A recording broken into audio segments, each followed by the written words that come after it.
Yes, so Hydrosense are pioneers in development of rapid testing for Legionella, which is a waterborne bacterium which can cause the potentially fatal respiratory condition Legionnaire's disease.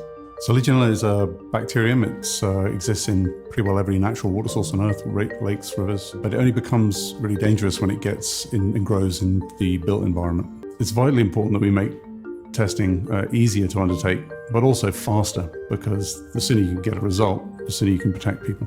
Previously, the detection of Legionella bacteria required the use of a lab, and the main problem with that is it took up to 2 weeks to get a result. The Hydrosense test takes minimal training to undertake and can give a result within 25 minutes for the most dangerous form of the Legionella bacteria.